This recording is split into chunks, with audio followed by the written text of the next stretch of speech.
यहाँ कुछ प्रॉब्लम्स है जो कि आपको लॉज ऑफ मोशन से रिलेटेड दिखेंगे। प्रीवियस ईयर क्वेश्चंस आए हुए इजी भी हैं, कुछ तो टेढ़े भी हैं, लेकिन ज़्यादातर इजी ही हैं। पुराने प्रॉब्लम्स जो भी रहेंगे इजी रहेंगे। पहला सवाल देखिए, समय बर्बाद नहीं करना है इसमें। A car is moving in a circular horizontal track of radius 10 metre with a constant speed of 10 metre per second. A bob is suspended from the roof of the car by a light rigid rod. The angle made by the rod with the track is. Angle पता करना है। मान लीजिए ये एक हम car के अंदर का रूप बना दिए, इसमें आपका जो लाइट रॉड है वो एंगल बना रहा है थीटा। वही हमें थीटा पता करना है। ये बॉब हमने बनाया, ये एंगल थीटा। बॉब का वेट कितना लगेगा भाई? वेट लगेगा mg। ऑब्वियस सी बात है, वेट लग गया इसका mg। अब क्या होगा? अब यहाँ पे आप अगर कंपोनेंट तोड़ना चाहते हैं तो वो देख लीजिए कि यहाँ पे धागे में टेंशन लगेगा t, और ये वाला आप अगर थीटा एंगल लेते हो तो अल्टरनेट अपोजिट से ये एंगल भी आपका कितना हो जाएगा? थीटा। थीटा की वजह से दो कंपोनेंट क्या क्या टूटेंगे? इधर क्या टूटेगा? T of cos theta. Theta के लॉन्ग हमेशा कॉस टूटता है। इधर क्या टूटेगा? T of sine theta.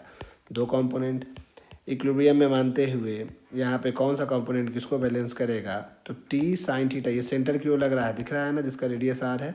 तो centripetal force is equal to होता है mv² डिवाइड बाई आर। ये सेंट्रिपिटल फोर्स हुआ। और टी कॉस थीटा जिसको बैलेंस करेगा वो आपका mg है, साफ साफ दिख रहा है। T cos sine theta centre की ओर लग रहा है तो सेंट्रिपिटल फोर्स हो गया mv² by R. T cos theta mg के इक्वल। दोनों को डिवाइड कीजिए, डिवाइड कीजिएगा तो टी टी कैंसिल हो जाएगा और sine by cos tan theta हो जाएगा, और टैन थीटा जब डिवाइड करोगे कैंसिल हो जाएगा, v² by R G. Question में वेलोसिटी 10 का स्क्वायर, रेडियस भी 10 दिया हुआ है, जी का वैल्यू भी हम 10 अज्यूम कर लेते हैं फिलहाल, तो आपका वैल्यू आता है 1। टैन थीटा 1 यानी theta is equal to 45 degree, तो आपका आंसर हो जाएगा 45। Option number C. दूसरा, a block of mass 0.1 kg is held against a wall applying a horizontal force of 5 Newton on the block. If the coefficient of friction between the block and the wall is 0.5, the magnitude of the frictional force acting on the block is 1 marks question है, ज़्यादा समय देने की आवश्यकता नहीं है।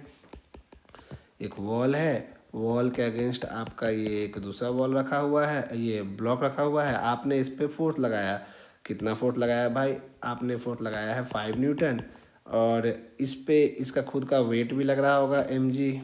Friction, friction किधर लगेगा भाई? फ्रिक्शन तो हमेशा टेंजेंशियल लगता है, ये आपका हो गया फ्रिक्शन। और आपने फोर्स लगाया तो इसमें रिएक्शन फोर्स जो होगा वो नॉर्मल फोर्स n होगा। n इज इक्वल टू साफ साफ इक्वल अपोजिट फोर्स, क्योंकि कोई एक्सेलरेशन नहीं है अलॉन्ग एक्स एक्सिस, तो n is equal to 5 newton हो जाएगा। फ्रिक्शन का फॉर्मूला होता है म्यू टाइम्स नॉर्मल। म्यू का वैल्यू दिया है 0.5 और नॉर्मल का वैल्यू है 5, तो यानी कि ये हो जाएगा 2.5 न्यूटन। ये कोई बड़ा सवाल तो था नहीं जिसमें टाइम वेस्ट किया जाए, तो क्वेश्चन नंबर 2 का आंसर हो गया 2.5 Newton. Question number 3. An insect crawl up a hemispherical surface very slowly. The coefficient of friction between the insect and the surface is 1/3. If the line joining the center of the hemispherical surface to the insect makes an angle alpha with the vertical, the maximum possible value of alpha is given by. Maximum जहाँ तक वो मतलब slide ना कर जाए, slip ना कर जाए, सॉरी, ये जो कीड़ा है आप डायग्राम देख रहे हैं, अल्फ़ा का मैक्सिमम वैल्यू पूछा गया है। ये चार ऑप्शन भी आपको दिख रहा है। नंबर 3 में आप अगर गौर करो, क्वेश्चन नंबर 3, तो इसमें आपको एक इस तरह से हेमिस्फेरिकल बॉल बना दी है, मान लो समझने के लिए, और इस पे आपका ये सेंटर पोर्शन, यहाँ पे एक कीड़ा है। ये कीड़ा जो है ये कितना एंगल बना रहा है भाई? यहाँ पे एंगल बना रहा है ये थीटा, अल्फ़ा, सॉरी अल्फ़ा दिया हुआ है, गिवन योर अल्फ़ा। ठीक है भाई, तो अल्फ़ा ही बनाएंगे। इसका खुद का वेट कितना लगेगा भाई? कीड़े का वेट mg, कीड़े का नॉर्मल n, इधर साइड टेंजेंशियल डायरेक्शन में आपका क्या लगेगा? फ्रिक्शन। ठीक है, और तो कुछ खास है नहीं। अगर आपको और करना चाहें तो ये अल्फ़ा है तो ये भी अल्फ़ा हो जाएगा। mg का दो component, mg of cos alpha, और इधर साइन टूट जाएगा आपका mg ऑफ साइन अल्फ़ा। देख रहे हैं आप, mg कॉस अल्फ़ा और mg साइन अल्फ़ा। यहाँ तक कोई दिक्कत नहीं है। अब आपको यहाँ पे पता करना है क्या? क्वेश्चन नंबर 3 आप देख लीजिए। क्वेश्चन नंबर 3 में आपको पता क्या करना है? म्यू का वैल्यू दिया हुआ है 1/3, और आपको पता करना है maximum possible value of alpha. Mu का वैल्यू दिया हुआ है 1/3। तो फ्रिक्शन का फॉर्मूला होता है म्यू टाइम्स नॉर्मल। फ्रिक्शन का फॉर्मूला तो आप जानते हैं, म्यू टाइम्स नॉर्मल होता है। यहाँ पे आपका नॉर्मल साफ साफ दिख रहा है, ये देखिए नॉर्मल दिख रहा है। और आप फ्रिक्शन का वैल्यू, अगर ये कीड़ा स्लिप नहीं कर रहा है तो इसको निकालने की जरूरत नहीं है, साफ साफ दिख रहा है इस डायरेक्शन में कोई एक्सेलरेशन तब नहीं होगा। F is equal to M G sine alpha, यहाँ से काम बन जाएगा M G sine alpha, F is equal to आपका डायरेक्ट वैल्यू हो जाएगा। और फ्रिक्शन का वैल्यू यहाँ से हम कितना पुट कर सकते हैं, mu times normal, mu times normal, और नॉर्मल का वैल्यू कितना है आप देख लो, normal equal to M G of cos of alpha.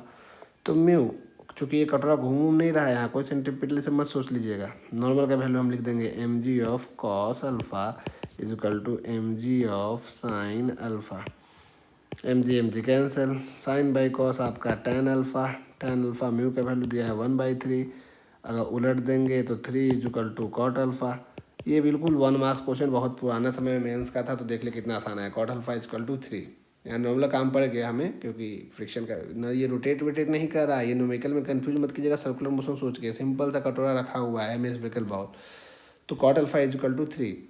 Question number 3 में इसका ऑप्शन हो जाएगा A, cot alpha is equal to 3। ठीक है, हेम स्फेरिकल बॉल है, देखो धीरे धीरे क्रॉल कर रहा है, यानी धीरे धीरे लिखा है ना पहला लाइन की, insect crawls up hemispherical surface very slowly. Very slowly का मतलब होता है कि वेलोसिटी ऑलमोस्ट कांस्टेंट और एक्सेलरेशन जीरो, और एक्सेलरेशन जीरो होने की वजह से हमने ये इक्वेशन लिख दिया।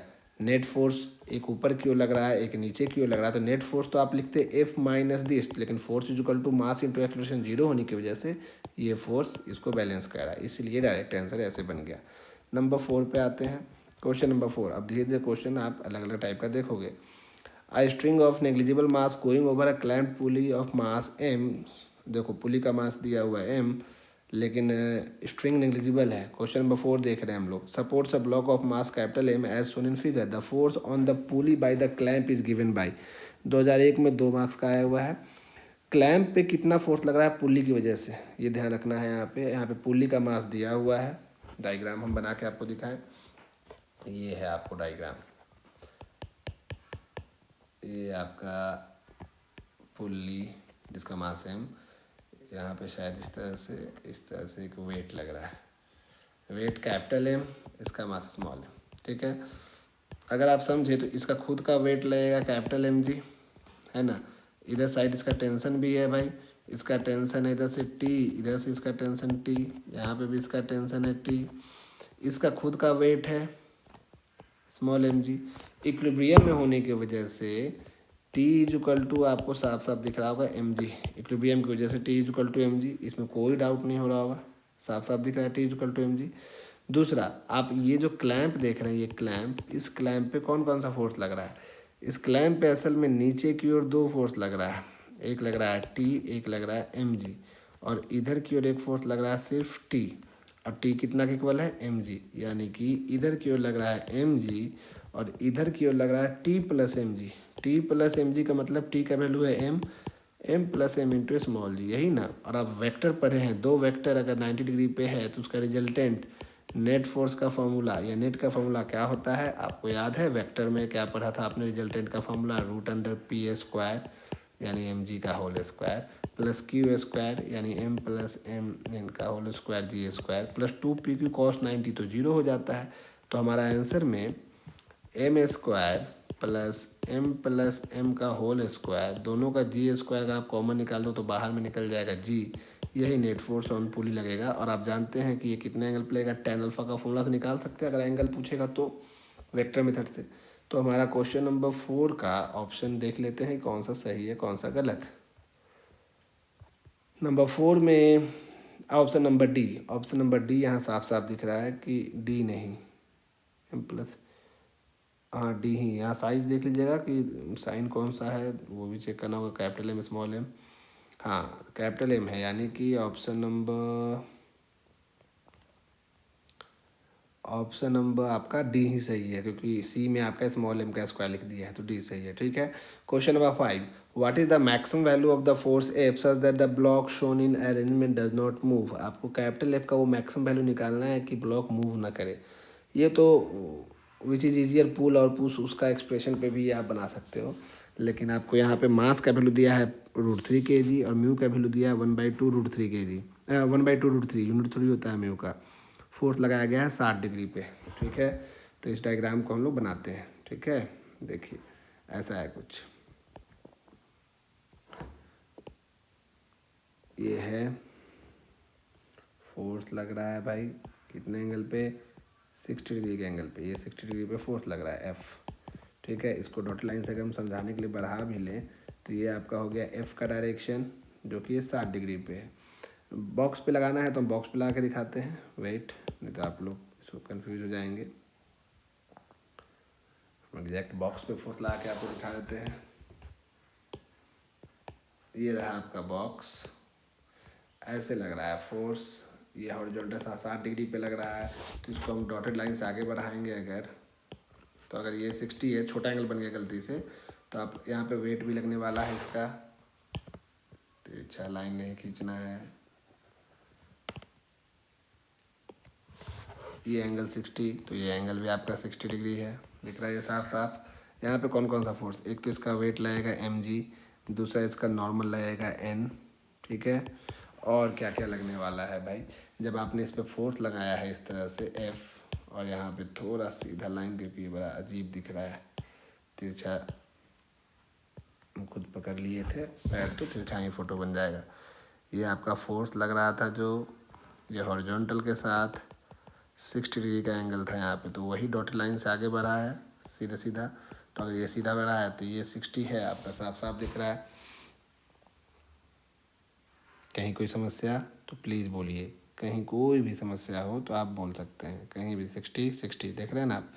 तो यहाँ पे आपका वेट mg लग रहा है, और ये रहा आपका फ्रिक्शन। जब ये इधर बढ़ना चाहेगा तो इधर की ओर फ्रिक्शन लगेगा ना f, ये फ्रिक्शन लगा इधर। और चूंकि एक्सेलरेशन 0 रखना है, हमें मूव नहीं करवाना है। फोर्स आपका ये है, फोर्स का 2 कंपोनेंट टूटेगा। इधर साइड क्या टूटेगा, एंगल के लॉन्ग एफ ऑफ cos 60 टूटता है। डाउनवर्ड क्या टूटेगा भाई, एफ ऑफ साइन 60। नॉर्मल सी बात, एक कॉस और एक साइन। तो यहाँ पे नॉर्मल किसको किसको बैलेंस कर रहा है, ठीक से देखिए, नॉर्मल किसको बैलेंस कर रहा है, नॉर्मल बैलेंस कर रहा है mg plus F of sine of 60, ये दो चीज़ों को बैलेंस कर रहा है नॉर्मल। Equation number 1। इस डायरेक्शन में एक्सेलरेशन के लॉन्ग इस डायरेक्शन में दो फोर्स, इधर लग रहा है एफ कॉस 60, इधर लग रहा है फ्रिक्शन। फॉर्मूला क्या होता है, force net force is equal to mass into acceleration. Acceleration 0 है, नेट फोर्स में दो force, F cos 60 minus friction is equal to आपका 0। एफ कॉस 60 तो ठीक है, फ्रिक्शन का वैल्यू लिखेंगे हम लोग म्यू टाइम्स नॉर्मल, नॉर्मल लेन लिख देंगे equal to 0। F cos 60 minus mu, normal का वैल्यू लिखेंगे mg plus F sine 60 is equal to 0। F cos 60 minus F common अगर निकाल दें इससे और इससे, तो माइनस में म्यू साइन 60, ये एक ब्रैकेट में, और माइनस म्यू mg उधर ले जाते हैं, प्लस में म्यू mg। देख रहे हैं आप, एफ तो ठीक है, cos 60 1/2, म्यू का वैल्यू शायद हम चेक तो किए थे हम लोग अभी, म्यू याद है आपको कितना था, और एम का वैल्यू दिया हुआ है क्वेश्चन में। म्यू का वैल्यू 1/2√3 और एम का वैल्यू √3। म्यू का वैल्यू 1/2√3, म्यू का वैल्यू 1/2√3, तो म्यू का वैल्यू 1/2√3 साइन 60 √3/2, म्यू 1/2√3, मास शायद √3 है, इंटू में जी, √3 कैंसिल, √3 कैंसिल, एफ इंटू में 1/2 माइनस 1/4 इक्वल टू जी को अगर 10 लेते हैं तो g/2 10/2 5 हो जाएगा, ठीक है। अब यहाँ पे आपका f इक्वल टू LCM 4 ले लोगे तो ये 1/4 बचेगा equal to 5, f equal to आपको आ गया 20 न्यूटन। ये आपका आंसर हो जाएगा। तो ये आपको बहुत सिंपल सा है, आप चाहें तो फिजिक्स को देख लीजिएगा, इसमें कुछ नहीं है, नॉर्मल सा फोर्स लगाना है 60 डिग्री के एंगल पे, वही फोर्स आगे बढ़ेगा, चेक कर लीजिए एक बार। इसको डॉट लाइन से फोर्स को आगे बढ़ा लिए हैं हम लोग। तो ये क्वेश्चन नंबर 20 ऑप्शन था उसमें या नहीं था पता नहीं, चेक करें तो हाँ ए हो जाएगा इसका आंसर। अगला क्वेश्चन है, 2 particle of mass m each are tied at the ends of a light string of length 2a, the whole system is kept on a frictionless a surface, लिखना था, a horizontal surface with the string held tight so that each mass is at a distance small a from the center p as shown in figure. Now the midpoint of the string is pulled vertically upward with a small but constant force capital F. As a result, the particle move towards each other on the surface. आप चाहे तो video pause करके आप सवाल बना सकते हैं, बनाने के बाद फिर देखिए हम कैसे बनाएं। आपका भी मेथड अलग हो सकता है, कोई जरूरी नहीं आंसर मिलना चाहिए। The magnitude of acceleration when the separation between them 2x, यही है कि आपको बताना है कि ये दोनों हॉरिजॉन्टली रखा हुआ है।